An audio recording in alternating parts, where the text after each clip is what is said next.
Corning, New York, a city of 17,000 people in the beautiful Finger Lakes country. Flag Day, 1972.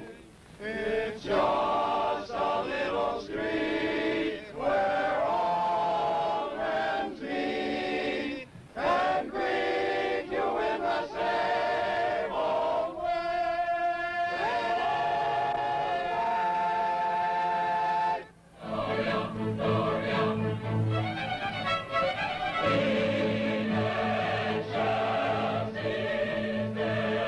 One day each June, the people of Corning celebrate a special event called Soundings, a festival of music of every kind, from the Corning Philharmonic to rock groups, folk singers, and barbershop quartets. And the cooks in the kitchen had a just as tight as you look when need a fire. The old songs,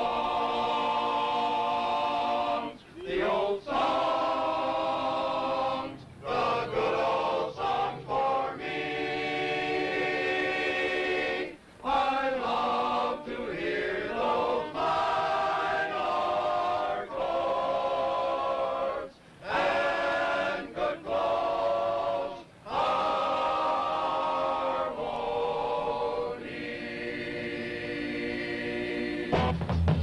You got a smile so sweet. Soundings raises money that supports the arts in Corning.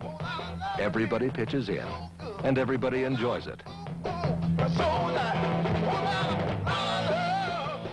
Well, just about everybody.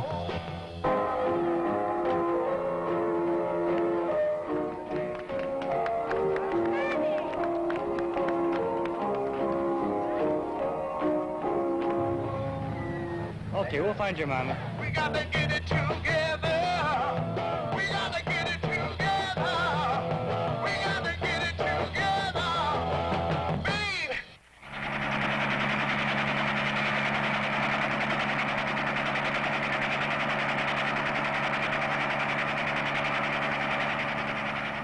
At about 5 a.m. Friday, June 23rd, a wall of water about 5 feet high came down the Chemung River. It was like a tidal wave, and it swept over the dikes, inundating a major portion of the city. We had received a report at about 2 o'clock in the morning that the river would flood at around 5 a.m. We sent out a warning to our people. We were not warned about, nor did we expect, anything like the tidal wave that beset us. The resulting damage is unbelievable. 3 days later, the rain stopped. Corning drew a deep breath, counted its dead, and assessed its damage. Among the worst hit was the Corning Glass Center.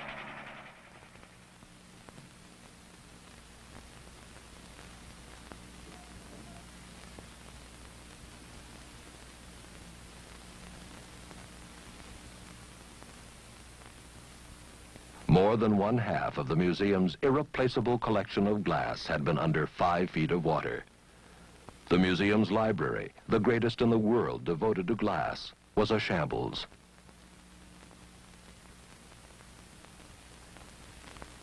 The WCLI and WCBA Emergency Flood Network is pleased to present at this time a special statement by Amory Houghton, Jr., Chairman of Corning Glass Works. Mr. Houghton. Thank you, George. Other than mourning were the families who have lost almost 20 people at the latest count. It really is still too early to assess the loss, both in human lives and in property. But several things come quite clear. This was a disaster of the first order for our community. Possibly the worst flood in its intensity ever to hit our part of the world. That more people weren't drowned is a miracle, particularly in view of the suddenness with which the flood struck. Every single person I've talked to has not only been full of sorrow, obviously great sorrow, but also full of determination. And this, of course, is the underlying spirit upon which all hope for this community is based. We're not licked, we're going to bounce back, and for many, we're going to start again.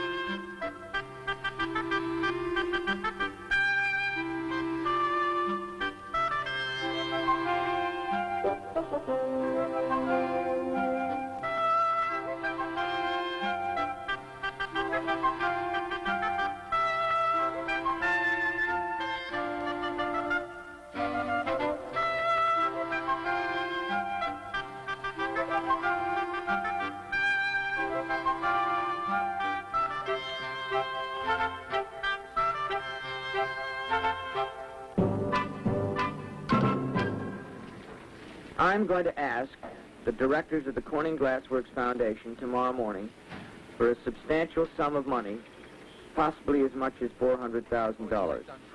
And the purpose of this money will be to enlist and support the work of a large group of young people in this valley to help those who simply can't help themselves, to dig out from the ravages of the flood. This will involve possibly over 300 young people and will continue throughout the entire summer. They're going to clean out the garage and hose off the stuff. And I don't know what else, but I'm certainly grateful for them. These are the people of our community. Those less severely affected have volunteered to man the desks. They are young people, union members and executives from local industry, housewives, businessmen, and city employees, but all committed to each other and to rebuilding. Those who have been devastated are here to begin rebuilding their lives, and they will. My name is Leonard Suttle. I'm from New York City. People had no water when we came here at all, nothing to drink, nothing to cook with, or anything like that, not even to take a shower or a bath, forget about it. They didn't have any clean water here at all when we first came. And we're doing our best to supply them with water, drinking water, whatever they need. As long as they need us, I think we'll be here. Money to be spent to do construction, reconstruction, whatever, will be treated just as if there were no insurance, and it will be appropriated using normal procedures. Corning Glass quickly got back to work. Back to work running a $600 million business. But first, back to work rebuilding their city. This is something you mentioned yesterday. People are just plain tired here.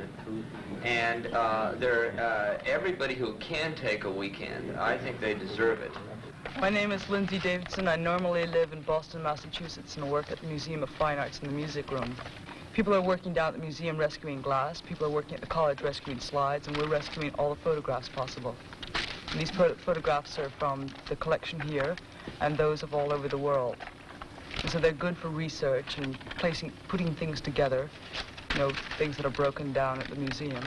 They were in file cabinets in the museum, and everybody quickly put them in boxes and carried them up to Carter's school. And they were sort of moldy, and you tried to take them apart, they'd just rip apart. And they had the bright idea of sinking them in the bottom of the pool. And so we fished them out box by box, lay them out, and dry them. They would be absolutely dry before you can pack them, otherwise they'll mold again. And they crinkle, but you try and keep this photograph with the label. If not, just say photographs and labels. People have come in and encouraged me by saying that not to worry about it, that there'll be help coming and that they'll build the city better than it's ever been before, and we believe that. We think it can be done. See, I'm patriotic. I've had the flag out every day. We've had a major disaster, and we're taking it like normal American people, trying to do our best. Now, what else can you do? The house was just hanging on like one column of rocks in that corner after the flood. But I think the weight of the house kept the house from really moving. We're getting a few cracks in the plaster inside now, but not too bad. So the house is on jacks, and we'll be able to make it, you know, come back and put it back together. I think about the future here because this is where our past is, and we've had a lot of good years around here. That was the only antique piece of furniture we had right there. It was my grading it. It was a little coffee table with marble top. And that was what was left of a tea service. We never kept that polished up anyway. So.